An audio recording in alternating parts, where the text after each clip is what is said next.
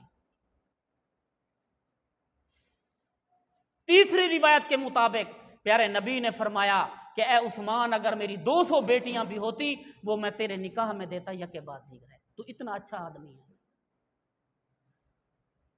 تو یہ حضرت عثمان کے لیے سعادت والی بات ہے، عظمت والی بات ہے۔ تو اس لیے حضرت عثمان اللہ کی بارگاہ میں دعا کرتے ہیں اللہم احیینی سعیدا، اے اللہ مجھے زندگی عطا فرما سعادت والی۔ تو دوسری بات سعادت کی کہ کسی کا اچھے گھر میں رشتہ ہو جائے، اچھے گھر میں رشتہ ہو جائے۔ اگر کسی کا باپ اپنے داماد سے خفا ہے، کیوں؟ اس وجہ سے کہ وہ اس کی بیٹی پر ظلم کرتا ہے، اس کی بیٹی کے ساتھ ناروا سلوک کرتا ہے، اور جب اس کی بیٹی کا انتقال ہو جاتا ہے باپ کیا کہتا ہے کہ اللہ کا شکر ہے میری بیٹی کی جان تو چھوٹ گئی، میری بیٹی کی جان تو چھوٹ گئی۔ لیکن عثمان کتنا عظیم ہے، ایک بیٹی فوت ہوتی ہے، اللہ کا پیغمبر کہتا ہے کہ میری 40 بیٹیاں بھی ہوتی وہ عثمان تیرے میں نکاح میں دے دیتا۔ یہ عثمان کے لیے عظمت والی بات ہے، عثمان کے لیے سعادت والی بات ہے۔ حضرت علی رضی اللہ تعالیٰ عنہ سے کسی نے پوچھا کہ اے علی عثمان کا کیا مقام ہے، عثمان کی کیا عزت ہے؟ حضرت علی رضی اللہ تعالیٰ عنہ فرماتے ہیں یقال فی ملائل اعلی ذو النورین، عثمان وہ عظیم شخصیت ہے جس کو اللہ کے فرشتے بھی ذو النورین کہتے ہیں، ذو النورین کہتے ہیں، 2 نوروں والا۔ 2 نوروں سے کیا مراد ہے؟ 2 نور سے مراد ہے کہ پیارے نبی کی 2 بیٹیاں آپ کے نکاح میں آئیں، اس سے مراد ذو النورین ہے۔ اور ذو النورین کا ایک اور مطلب یہ بھی ہے کہ اسلام کی تاریخ میں یہ عظیم شخصیت ہے کہ جس نے جو ہے وہ 2 ہجرتیں کی ہیں۔ پیارے نبی صلی اللہ علیہ وسلم نے فرمایا حضرت ابراہیم علیہ السلام اور حضرت لوط علیہ السلام کے بعد میری امت میں یہ عظیم شخصیت ہے کہ جس نے اپنے خاندان کے ساتھ ہجرت کی ہے، اپنی بیویوں کے ساتھ ہجرت کی ہے، وہ عثمان ابن عفان ہے۔ پہلی ہجرت حبشہ کی طرف، دوسری ہجرت مدینہ المنورہ کی طرف، اس لیے آپ کو ذو النورین کہا جاتا ہے۔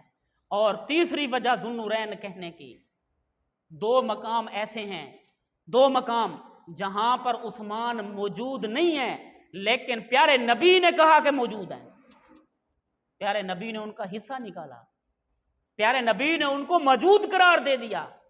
پہلا مقام مقام بدر ہے جہاں عثمان غنی شریک نہیں ہوئے، لیکن اللہ کے نبی نے فرمایا کہ اے عثمان تو شریک نہیں ہے بدر کے اندر لیکن تمہارا شمار شرکاء بدر میں ہے، اور حضور نے اس کا حصہ بھی نکالا۔ اور حدیبیہ کے مقام پر حضرت عثمان وہاں موجود نہیں ہیں لیکن پھر بھی پیارے نبی صلی اللہ علیہ وسلم نے ان کی موجودگی کا اعلان کیا ہے، ان کی موجودگی کا اعلان کیا ہے۔ تو اس سے مراد یہ ہے ذو النورین۔